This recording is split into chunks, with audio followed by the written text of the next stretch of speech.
All right, so UFC 303 goes down this Saturday. I'm going to tell you who wins these fights. We're going to talk about McGregor and we're going to talk about a few things more as well. And I'm in a rush. I've got a car waiting for me outside. I'm about to drive through the desert. So I'm thinking fast. I'm talking fast. I think fast. I talk fast. And I need you guys to act fast if you want to get out of this. I apologize, but let's get right into it. If you saw my video, I already said Jiri Prochazka is going to knock out Alex Pereira. And that's with tremendous respect to Alex Pereira. I just feel that he's going to do it. Because the first fight was pretty close, right? Pereira, I believe, is incredible, but I feel like he loses this one, and we see these guys have a rubber match down the line. Anyway, I went into detail about that, so let's talk about the other fights. Opening up the main card, Machado Garry going up against Michael Venom Page.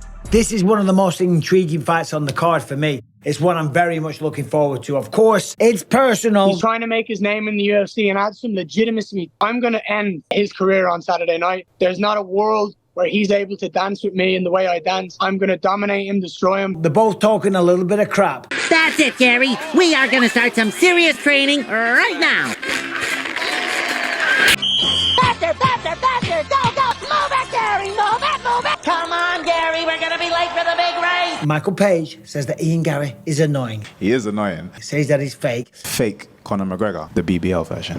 Says that he's going to knock him out. He's going to finish him. I do respect his talents. I just think I'm better than him. He said that he's not good at talking trash. Conor, people love Conor. He's massive fan base. With you, people hate you. And I think it's because we can all feel when something is not real. And he's coming into this full of confidence. And Michael Venom Page always does. Listen, the man is crushing skulls in other organizations, flying knees, one-punch knockouts. The UFC debut that he had against Kevin Holland, those amazing elbows that he was landing. And he had Kevin wobbled a few times. And let's remember, Kevin Holland has never been knocked out. Now on the feet, Machado Garry, undefeated in the UFC and in general. He's great. He's tall, he's fast, he's long, he puts together nice combinations. But I think Michael Venom Page is better than him at his own game. And I don't think Garry's going to be able to do what he did last time against Jeff Neal, dance around the octagon and pick him off at range, simply because Michael's quicker, Michael's taller, Michael's longer, and Michael's a better striker. I do think when it comes to the orthodox stuff, the typical combinations, the 1-2, the slips, the left hooks, the kicks, traditional Muay Thai, I think Garry puts together better combinations, but the one-punch knockout power of Michael Venom Page, his ability to close distance, is way better. He's quicker, and speed kills, we know that. So I've got Michael Venom Page. I don't know if he wins by knockout, and there is a possibility that Garry is going to shoot for the moon. He's been training with Charles Oliveira at the shooter box team down in Brazil for quite some time now. His grappling's very good. And if I was the man training Garry, I would say, listen, fake it. Make him think this is going to be a stand-up battle. Throw a combination, 1-2, left hook, level change, shoot. Run him into the fence, get your hands joined behind his ass, pick him up, and then slam him down, okay? And try and control him on the ground. The problem is, Kevin Holland is a legitimate black belt in jiu-jitsu, and he got him down, he took his back, he had him mounted, and Michael Venom Page was able to get back up. So it's not an easy path to victory, but I wouldn't be surprised if Garry tries that. However, there it is, there's my pick. Michael Venom Page gets the victory, and I'm telling you right now, we might see Leon Edwards versus Michael Page, an all-British affair going down in London, the Millennium Stadium, who knows where. Like I said, I'm hoping when it's me versus Leon Edwards and it's for a belt, you know, I want to bring that, that's when it's coming home. Yeah. But I wouldn't be surprised if we see that sometime soon. This video is brought to you by Premier Fight Picks, which is owned and operated by Bardia Helmet, a top combat sports bettor and analyst with an all-time 70% strike rate, publicly tracked over 6 years. Now, Bardia has been on a roll lately, profiting on the last 3 straight events. If you like to bet on fights and you're looking for help picking winners, then visit PremierFightPicks.com. With Pereira versus Prochazka 2 coming up on a stacked card this weekend, 3 more events scheduled for July, now is the perfect time to sign up. Bardia is offering weekly, monthly, and yearly subscriptions to get you in on the best MMA bets, quick picks, and analysis. There are currently 4 bets posted with some more coming for UFC 303, including an underdog and a prop with a pair of plays on the highly anticipated main event. In addition, there are already 5 future bets posted, including a huge play on next month's UFC 304 between Leon Edwards and Bilal Muhammad. Sign up right now to view all of this content and more. Lastly, give Bardia a follow on Instagram at Premier Fight Picks, on X at PFP Handicapping for access to free bets, analysis and fight breakdowns. Next up, my mate Anthony Smith, Lionheart, stepping up on 2 weeks notice, okay? Saving the day when we had this crazy mix around when Conor McGregor drops off the card. He was going to fight Carlos Ulberg at 205. Carlos Ulberg was streaking 6 in a row, 5 stoppages. Well, Ulberg's off the card now as well. And as we know, stepping in, Roman Dolidze, a man that was competing at 185 pounds. A man that had lost his last 2 fights at 185 pounds. Granted, Marvin Vettori and Nasruddin Imavov, they are great fighters, okay? But so is Anthony Smith. Anthony Smith is tremendously well-rounded, vastly experienced, but this fight's very different. Against Carlos Ulberg, a man that is a laser beam accurate striker, very, very powerful as well. Look at the way he took out Alonzo Menefield, 12 seconds, okay? For Anthony Smith, it was kind of like what I said about Ian Garry. Use the striking to set up the takedowns, get him down on the ground and look for a submission. With Dolidze, this all changes. Number one, Dolidze usually fights at 185, so he's stepping up to 205. It's going to be on short notice as well, so that's good for Anthony.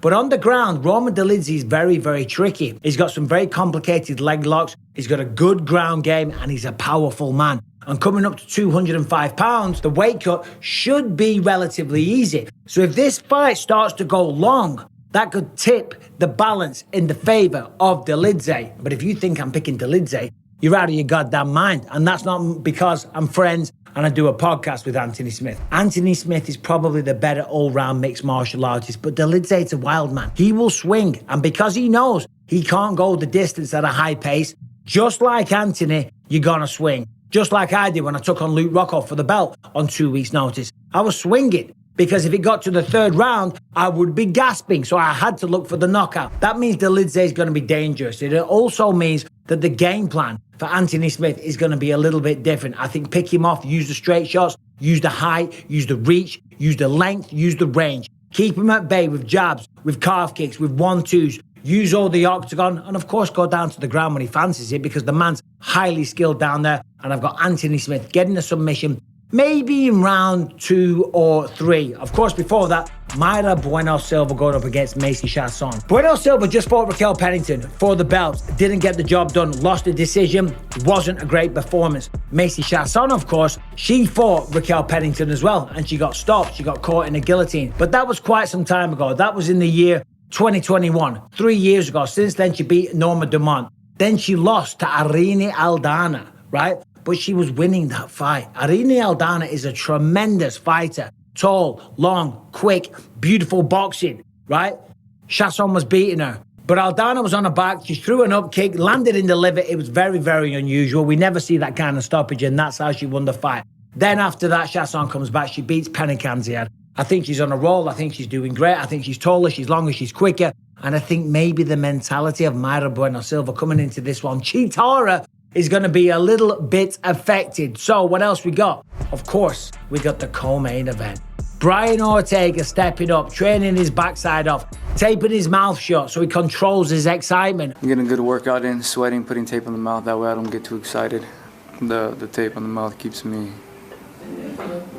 mellow. Winning fans over, not only with his fight style, but with his generosity. If you don't know this, he has said he's going to donate $100,000 to a church if he gets the win. I'm gonna use the money and I'm gonna give it to church. $100,000. Which is incredible. Take a bow. That is extremely generous. But he's got a tough fight. Diego Lopez, my God. He might just be the new guy on the block. He might be the future champion. He's certainly one of Dana White's favorite fighters. Of course, Brian Ortega is tremendous, okay? He's a great fighter. He's got amazing jiu-jitsu. That's where he started. And the hands are so good now because everyone's scared of the ground game. They're worried about getting taken down, and he clips you in the face. The only people to really beat Brian Ortega are the greats. Max Holloway, the BMF, and of course, Alexander Volkanovski. Yes, there was one loss to Yair Rodriguez,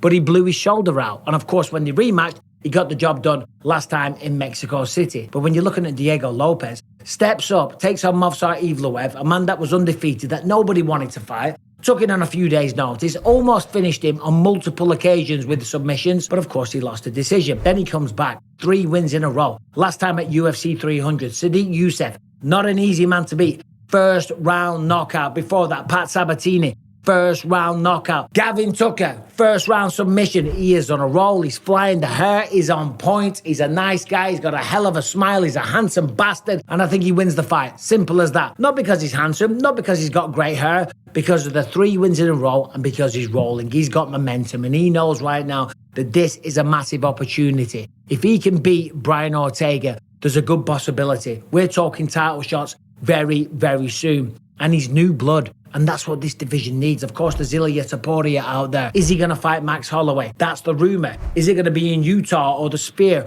We don't know. Is it going to be in Spain? I hope so, because I'll probably be there if that's the case. However, as I said, I believe the momentum, the skills that he has, riding high, 3 first-round finishes. I think he's going to take it to Brian Ortega. And I do believe, as much as I like Brian, and as much as a great guy that he is, I believe Brian Ortega gets defeated. That one I'm not too sure about. What else have we got on the card real quick before I tell you about Conor McGregor? Joey Piper returns against the power bar. Marc-Andre Barriault. I believe that Joey Piper has got the power. He's going to come back and he's going to get the job done. My old mate, Cub Swanson. Okay, I have a gym with Cub Swanson. UFC Gym Costa Mesa. Cub Swanson is an absolute OG. He's one of the nicest guys. He's been in there with the best and he's going up against Andre Fili.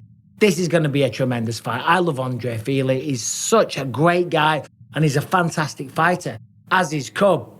But Cub has got a lot of miles on the clock. Okay, but Andre Fili has lost a few as well. This is a close one. I'm torn. I don't know who to pick. Screw it. Cub Swanson. Okay, let's go. Charles Jourdain going up against Jean Silva. I've got Charles Jourdain. Never bet against that guy. The man's phenomenal. Peyton Talbot, he's doing big things. He came off the Contender. We'll say that he beats Yanis Gamora. And Michelle Waterson Gomez, the karate hottie, going up against Gillian Robertson. Robertson's going to try and take her on the ground. She won't be successful. Sidekicks all over the place for Michelle Waterson. She will win via decision. Now, as we know, top of the bill of this card was supposed to be Conor McGregor versus Michael Chandler. The press conference got cancelled. You know the whole story. And you know by now it's because of the pinky toe. That's what they call it in America. The little toe. It's hurt. It's broken. We saw the x-rays. It's swollen. It's black. It's blue. It's a balloon. My foot was a balloon. And a lot of people are talking shit. A lot of people are saying he shouldn't have pulled out. For what? A little broken toe when Alex Pereira has got a broken toe as well and he's stepping in.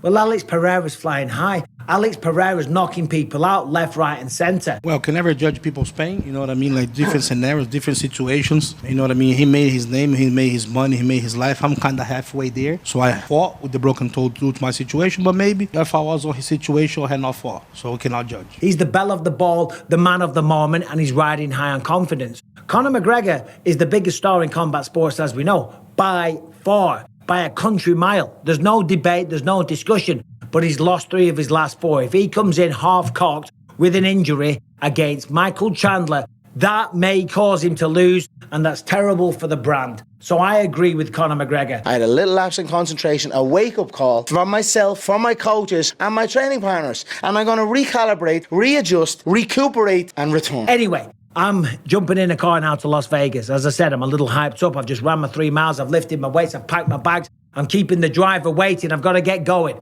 I'm going to be doing a little shoot. I've got a very, very busy day. I'm going to be doing an appearance at the Culture King store in Vegas Thursday night. Las Vegas, Culture King, 6 p.m. I'll be there myself. Stephen Wonderboy Thompson, maybe Chito Vera, Alexa Grasso. There's a few others I can't remember. Culture Kings, Las Vegas. Swing by. I'll be there. I'll be on the mic. I'll be hosting it. We'll be having a laugh. Make sure you come and check that out. Oh, make sure you subscribe and ring the bell as well.